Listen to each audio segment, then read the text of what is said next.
بسم اللہ الرحمن الرحیم۔ حق اللہ وائس کے صارفین السلام علیکم۔ آج ہم آپ کی خدمت میں ایک شہزادی کا واقعہ پیش کرنے جا رہے ہیں، ایک شہزادی کا اللہ کی ذات پر یقین۔ ویڈیو شروع کرنے سے پہلے نئے آنے والے حضرات سے درخواست ہے کہ آپ ویڈیو کو لائک اور چینل کو سبسکرائب کر لیں تاکہ ہماری ہر آنے والی ویڈیو آپ کو بر وقت مل سکے۔ ایک بادشاہ کی 7 بیٹیاں تھیں۔ ایک دن بادشاہ بہت خوش ہوتا ہے۔ ایک دن اپنی 7 بیٹیوں کو بلا کے پوچھتا ہے کہ میں تم سے ایک سوال پوچھوں گا، اگر تمہارا جواب اچھا لگا تو تم سب کو میں ایک انعام دوں گا۔ تم سب ایک قطار میں کھڑی ہو جاؤ اور ایک ایک کر کے بتاؤ کہ تم سب کس کا دیا کھاتی ہو اور کس کا دیا پہنتی ہو۔ 7 میں سے 6 بیٹیوں نے کہا کہ آپ کا دیا کھاتے ہیں اور آپ کا دیا پہنتے ہیں، آپ ہی کی وجہ سے ہماری یہ شان و شوکت ہے۔ یہ سن کر بادشاہ بہت خوش ہوا اور سب کو ان کی من پسند کی چیز دے دی۔ جب چھوٹی بیٹی کی باری آئی تو اس نے کہا کہ میں اللہ کا دیا کھاتی ہوں اور اپنی قسمت کا پہنتی ہوں اور یہ میرا نصیب ہے۔ بادشاہ یہ سنتے ہی آگ ببولا ہو گیا اور کہنے لگا، اے کمبخت، تو نے میری ناشکری کی ہے، تجھے اس کی سزا ضرور ملے گی۔ شہزادی نے بادشاہ سے کہا، جو حکم ابا حضور۔ بادشاہ نے سپاہیوں سے کہا کہ جاؤ اسے جنگل میں چھوڑ آؤ، میں بھی دیکھوں یہ میرے بغیر کیسے اللہ کا دیا کھاتی ہے اور اپنے نصیب کا پہنتی ہے۔ شہزادی سے تمام زیورات واپس لے لیے گئے اور خستہ حال کپڑوں میں اور بغیر کسی ساز و سامان کے بادشاہ کے حکم کے مطابق جنگل میں تنہا چھوڑ دیا گیا۔ سب سپاہی شہزادی کو جنگل میں چھوڑ کر واپس چلے گئے۔ شہزادی جنگل کو دیکھنے لگی کہ چاروں طرف درخت ہی درخت تھے اور دوپہر سے شام ہونے والی تھی کہ شہزادی نے سوچا کہ کیوں نہ کچھ لکڑیاں جمع کر لوں تاکہ رات کو آگ جلاؤں، پھر کوئی جنگلی جانور پاس نہیں آئے گا اور رات بھی گزر جائے گی۔ شہزادی جنگل میں لکڑیاں ڈھونڈنے چل پڑی۔ اس کی نظر ایک جھوپڑی پر پڑی جہاں باہر ایک بکری بنی ہوئی تھی اور اندر سے کھانسی کی آواز آ رہی تھی۔ پہلے تو شہزادی بہت حیران ہوئی کہ اتنی ویران جگہ پر جھوپڑی۔ جب وہ جھوپڑی میں داخل ہوئی تو کیا دیکھتی ہے کہ ایک بوڑھا ضعیف جو کہ چارپائی پر لیٹا ہوا ہے اور کھانستے کھانستے پانی پانی پانی پکار رہا ہے۔ شہزادی ادھر ادھر دیکھتی ہے تو کونے میں ایک پانی کا گھڑا پڑا ہوا ہوتا ہے۔ وہ گلاس میں پانی بھر کر بوڑھے ضعیف کو پلاتی ہے۔ اتنے میں بوڑھا ضعیف پوچھتا ہے کہ بیٹی تم کون ہو اور اتنے بڑے جنگل میں تم اکیلی کیا کر رہی ہو؟ تب شہزادی اسے پورا ماجرا بتاتی ہے کہ وہ یہاں جنگل میں کیسے پہنچی۔ بوڑھا ضعیف اسے جھوپڑی میں ہی رہنے کا بولتا ہے اور کہتا ہے کہ میں شہر میں کام کرتا ہوں، صبح شہر چلا جاؤں گا اور 8 دن کے بعد آؤں گا اور جھوپڑی میں کھانے کا سامان ہے اور ندی پاس ہی ہے، تم وہاں سے پانی بھر لیا کرنا۔ صبح کو بوڑھا ضعیف شہر چلا جاتا ہے اور شہزادی یہاں جھوپڑی میں سب صفائی کر کے اور بکری کا دودھ نکالنے بیٹھ جاتی ہے۔ آدھا اپنے لیے رکھ لیتی ہے اور آدھا باہر ایک برتن میں دودھ ڈال کر کونے پہ رکھ دیتی ہے کہ رات کو کوئی جانور بھوکا یا پیاسا ہوگا تو پی لے گا اور خود اندر آ کر سو جاتی ہے۔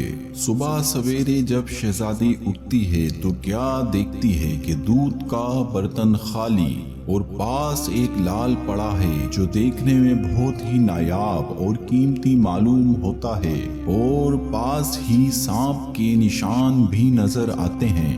تب شہزادی کو یاد آتا ہے کہ اس نے بچپن میں سنا تھا کہ جب کوئی نایاب سانپ بہت خوش ہوتا ہے تب ایک ایسا لال اگلتا ہے کہ جس کی قیمت ہیرے جواہرات سے بھی مہنگی ہوتی ہے۔ شہزادی بہت حیران ہوتی ہے اور دل میں سوچتی ہے کہ شاید سانپ بہت بھوکا تھا، اس لیے وہ دودھ پی کر خوشی میں لال چھوڑ گیا۔ پھر وہ لال اٹھا کر اپنے پاس رکھ لیتی ہے اور اگلے دن پھر برتن میں وہ دودھ رکھ دیتی ہے، اور اگلی صبح پھر دیکھتی ہے تو پھر ایک لال ہوتا ہے۔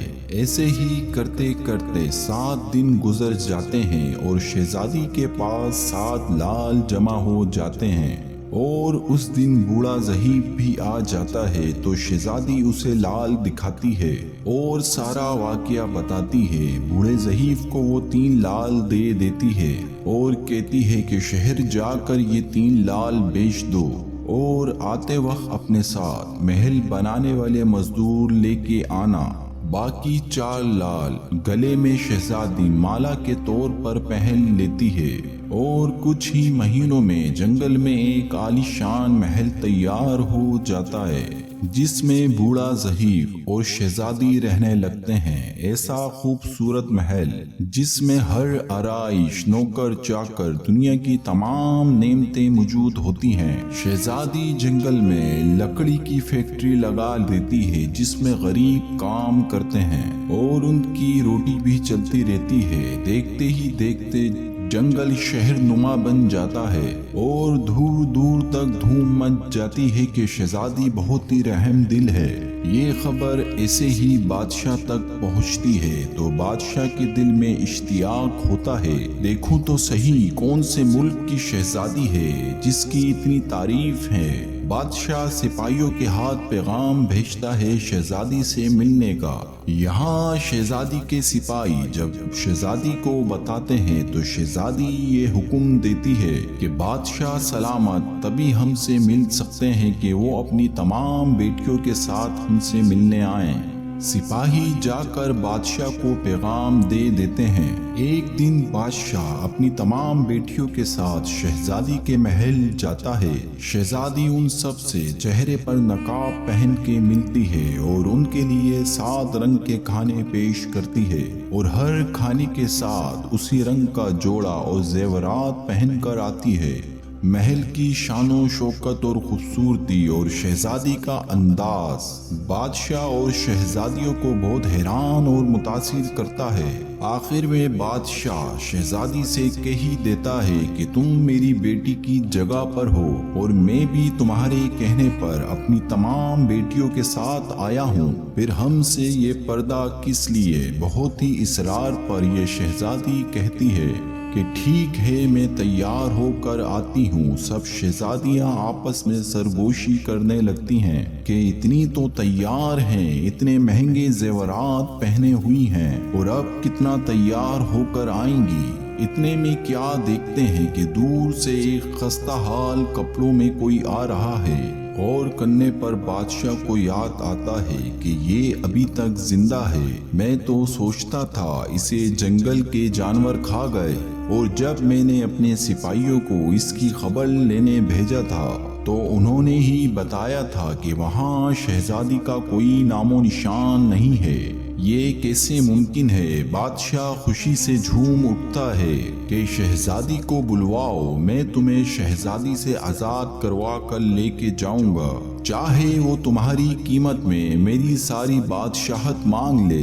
یہ سن کر شہزادی بولتی ہے، نہیں ابا حضور، میں ہی وہی شہزادی ہوں۔ میں نہ کہتی تھی کہ میں اللہ کا دیا کھاتی ہوں اور اپنے نصیب کا پہنتی ہوں، بس اسی اللہ نے مجھے کہاں سے کہاں پہنچا دیا ہے کہ آج میں آپ سے بھی زیادہ امیر ہوں۔ شہزادی اپنا تمام حال بیان کرتی ہے کہ وہ اس مقام تک کیسے آئی، اور دکھاتی ہے اپنے گلے کی مالا جس میں ابھی بھی 4 لال موجود ہوتے ہیں۔ یہ بات سنتے ہی تمام شہزادیاں دل میں رشک کرنے لگتی ہیں اور سوچتی ہیں کہ اے کاش ہم نے بھی تب یہی کہا ہوتا کہ اللہ کا دیا کھاتی ہیں اور اپنی قسمت کا پہنتی ہیں۔